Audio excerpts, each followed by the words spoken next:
Well, why don't you introduce yourselves, what you do in the band, how old you are, and what your astrological sign is. All right. Adrian, hi, I'm playing the guitar in KÄRBHOLZ. And what is this sign? I'm Cancer. I'm Henning, I play the drums. I'm 34 and my sign is I don't know what the fuck his name is in English. You know, the one with the crossbow? Oh, yeah, I don't know either. I think is that Sagittarius or? Oh, yeah, right. Yeah, in German, wow. It's called the Archer, you know. Does that kind of stuff interest you at all? No, not really. Fair enough. Welcome everybody to another exciting MetalgodZradiO interview. I have a couple of guys from KÄRBHOLZ on Skype here. How are you guys doing today? Good. How are you? I'm doing wonderful. What time is it over there? It's 6:30 in the evening. Oh, very cool. Are you on your what beer are you on? Are you on your first beer or your fifth beer? No, it's a first. It's the first. Yeah, it's a first. It's a good German Pilsner, and I'm drinking a Kölsch. Is Pilsner is your thing? I take it. You're not much for ales. No, our thing is in fact Kölsch because it's a local beer here around Cologne, and you can just call it Kölsch when it's brewed. I think 20 kilometers in the surround. But Pils is also good, and we got Irish pubs and maybe one or two ales. Yeah. Okay. Yeah. Some IPAs. So, yeah. What about liquors? Are you much for liquor? Definitely. Yeah. Who's not? Do you prefer colored or clear?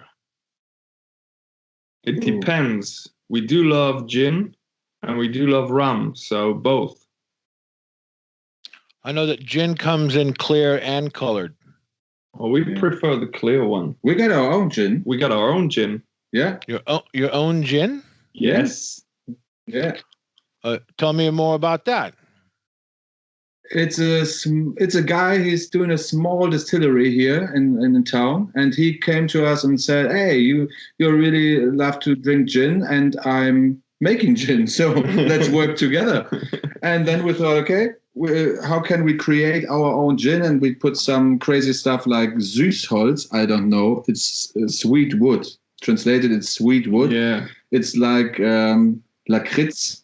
Licorice. You know licorice? Like licorice, yes, absolutely. Yeah. The main ingredient of it, you know? Yeah, it's really special taste. And so he tried and did some different recipes, and then he came to us, okay, try it because that's awesome. And we tried and said, whoa, okay. That's good. The shit. I know we're selling it here in town and in our shop, and the people love it. How familiar are you with Ouzo or Slivovitz? Very. On both? For both? Yeah, sure. There's not far away from here. There's an area where a lot of Polish immigrants moved here in the early 20th century, and so we know a lot about Slivovitz and. Well, yeah, ouzo. You get ouzo, and every time you go going out for dinner at a Greek restaurant. But they know how to drink it. Yeah, they just drink it and then eat something and drink water or whatever. And let's grab an ouzo and the beer and the ouzo and the beer, and then we under the table and all the guys laughing. Funny. That's funny. Now, Contra is the new record, right? Right, it is. 13 songs, right? Are there any cover songs? No. Are you known for? Well, I'm new to the band. Have you recorded cover songs in the past? Once. Yeah. We had the chance to after Lemmy's death. Our label did a tribute album, and we had the chance to play "Killed by Death" from Motorhead. Oh wow! Yeah, you can find it. You can find it in the internet. And our singer, he do not understand one English word, but he starts and he write it down. He wrote it down with some, I don't know what it's called when you some phonetics, Yeah. And he learned it, like he memorized it. The first rehearsal we had, and he was trying to read it and sing it, and it sounded awful. And we're like, okay, we have to do something about it. Then he wrote it down with some phonetics, and he memorized it. And he came to the second rehearsal, and he fucking nailed it. It was awesome. It was really awesome. Yeah, and he's near. Yeah. Lenny's voice. Yes. Yeah. That's awesome. That's ironic. I was in a band in Sacramento called Banger, and we also recorded that Motorhead song. It's a great song. Very easy and fun to play. Yeah, really. Yeah, that's true. And it's also, fun fact, it's our only English song we ever had. Talk about the artwork. Talk about the title, Contra. Yeah, there's a little dot at the end of the word, and this is important because Contra is just being against something. So we would not do that. So the counterpoint is in the music. It's hard for me to do it in English, but it's in music. When you call about the counterpoint in music, it's a melody which is on this has the same importance which the original melody has, and they doing like a conversation between two melodies. You can call it like a conversation between melodies, and we thought, okay, let's transfer it to live.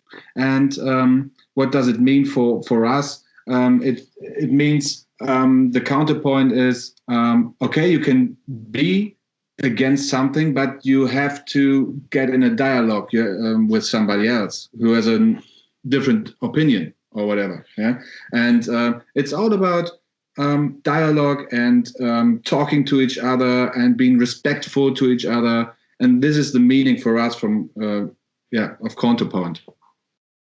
Do you enjoy arguing with people? Yes, definitely. I really do enjoy it. But also, I do enjoy it. I just do enjoy it if you argue on the same level, and it's not it's without anger. You have a good discussion and you come to a conclusion. Then it's good. If it's just like shouting at each other, and that's bad. Yeah. What's the scene like there in Germany right now with that particular issue? Are you opening, closing, still the same? Yeah, it's confusing. Nobody knows what the rules are at the moment. Because we got from one lockdown to the other, and people were like, okay, so like the government in Berlin, they're saying, okay, we're doing it that way, but we have a federal system, so every federal state gets to choose if they want to follow by their rules or if they want to bring up some own rules. And then the cities and the counties, and they say, okay, we want to bring up some own rules as well. And it's fucking confusing. Nobody knows what's going on right now. But now they're talking about to do some overall rules in Berlin that are that has to be followed by whole Germany. So yeah, we'll see how that goes. Many people here in America feel they're being manipulated by their governments. Do you have the same feeling over there? Is your government looking out for you and Germany as a whole, or is there something nefarious going on? When you're watching the news on television and you're doing it every day, then you can get the feeling that there's something wrong. Yeah, there's something wrong because these informations about it's so dangerous and we have to do that. It's like bombs coming on you, in every second. Yeah, and you have to think, okay, there's something going on which we don't know, but. To be honest, I think I do not think that's true. I do not think they're manipulating the people, and sure they want the people to do to follow the rules, like the rules when you're going to shopping and keep the distance and things like that. But there's no conspiracy thing going on, and in fact, there is no virus and all the stuff you're hearing, and that's bullshit. Yeah. So there is a virus. And I think our government does look out for us. And, you know, like they have some vaccination centers and stuff. They try to get people vaccinated, and, you know, they try to help people. And I think they do it in their best, the best interest for the people. But you have some double standards going on, you know. On one hand, you can't play a live show. You can't go to, a shoe shop without an appointment. But you can go with 150 other people in a airplane to fly to Mallorca. Well, that's some kind of double standard going on. But yeah. Whatever. That's no basis for conspiracy theory. So Contra, we talked about the title. Now the artwork. It's talk about the artwork. Who did the artwork? And are you guys involved in throwing axes for fun?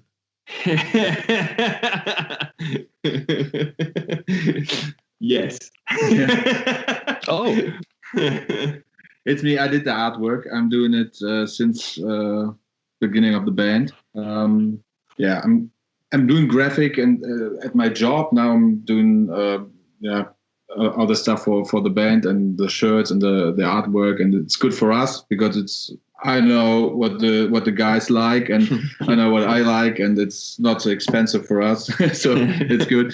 And the artwork, the 2 axes it was our first gig ever, and we're just putting things there like a stage. We did not have many things, but they're a box and they're an amp and there's something, and there was 2 axes, and we're just putting it together and at the wall.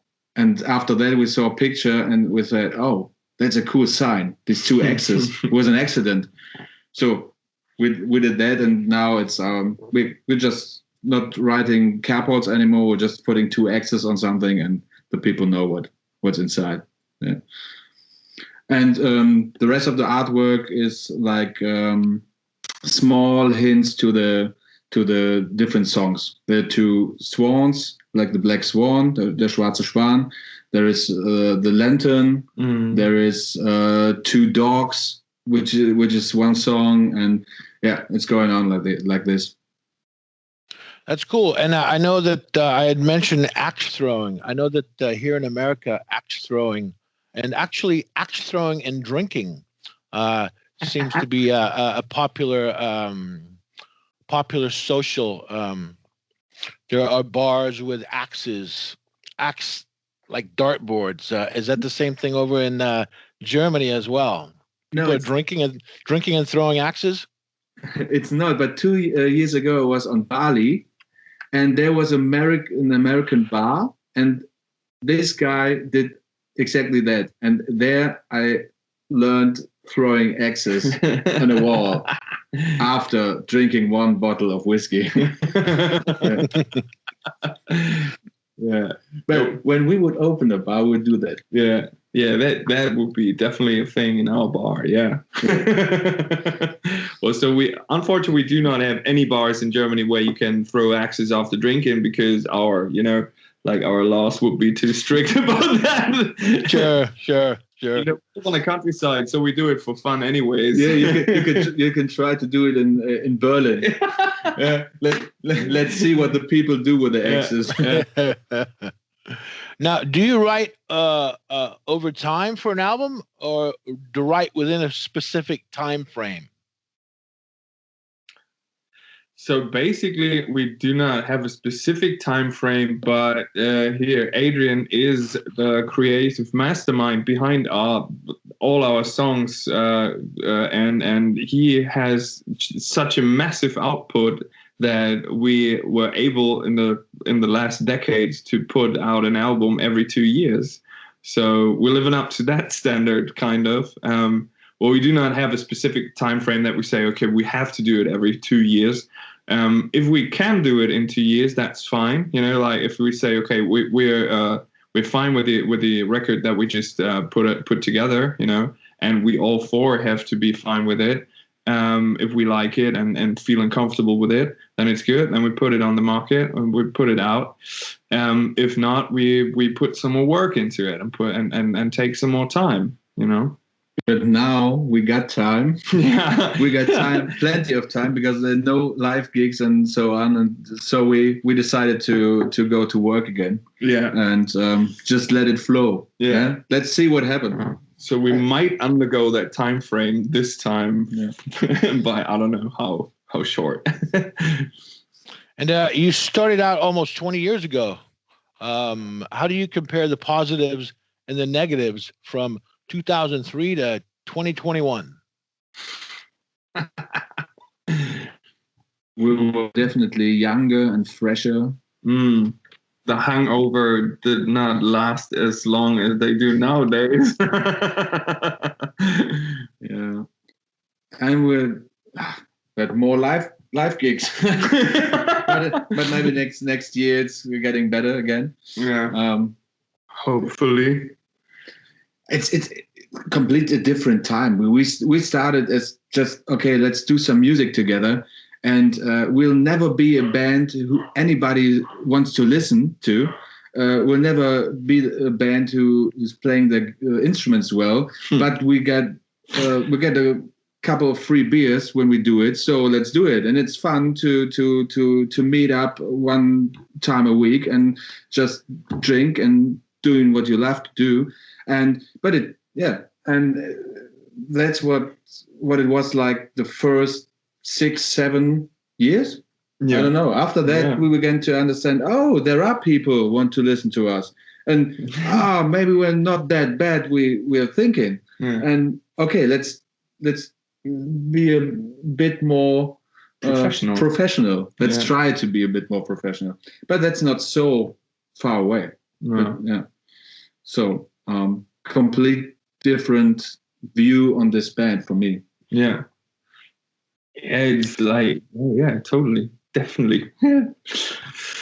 You are working again with Metalville Records. That appears to be a healthy relationship. Oh yeah, it totally is. We started, I think, two records ago, right? Yeah. We started 2 records ago on a recommendation from three. Sorry, 3. Oh, 3 records ago, we started working with them based on a recommendation by our manager. And so we sat together, we got to know the guys, we talked to them, and we liked them and they liked us. And we said, okay, let's give it a try. And also, luckily for us, we just made a contract about 1 album, and that's how we kept it over the years now. It's always 1 album after the other, so we do not have like, okay, you have to produce 3 records with them, you know. That's pretty good. And as we got to know, it's not usual in the business. And it was great, because the guys still like us and we still like them, and they put a lot of work and effort in the marketing and also in the producing. And we like, it's really close, you know.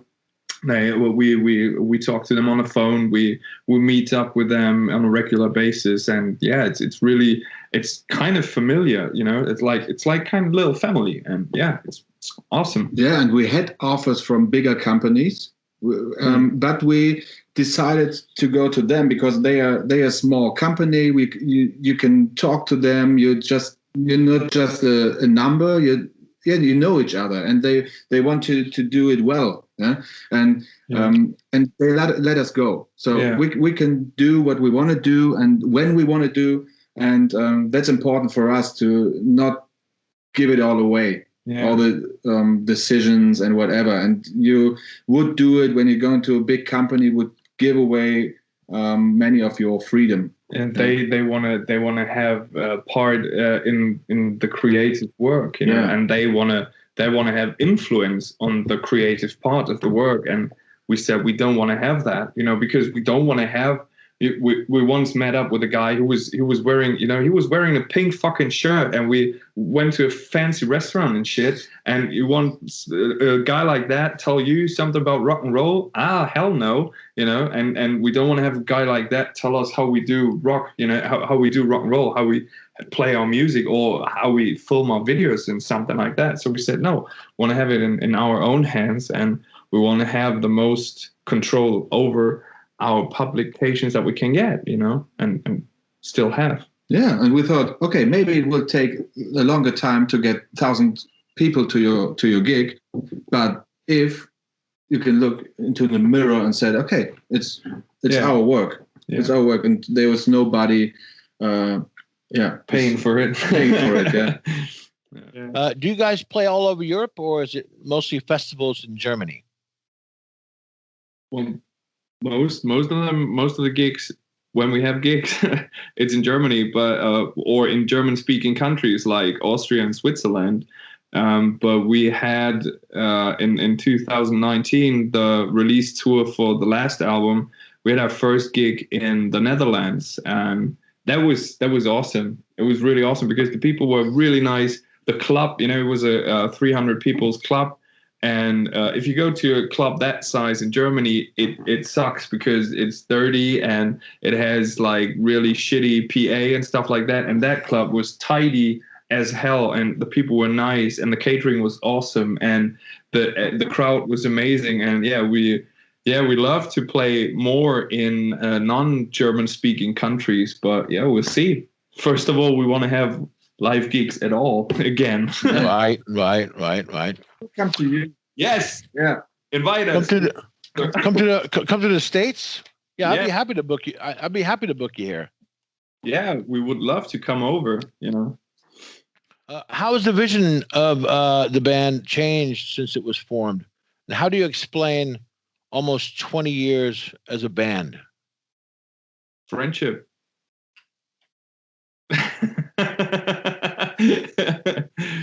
We started as friends, and we started as friends, just want to have a good time. We did not start as people coming together to put their time in a work project, and see if they can get some money out of it.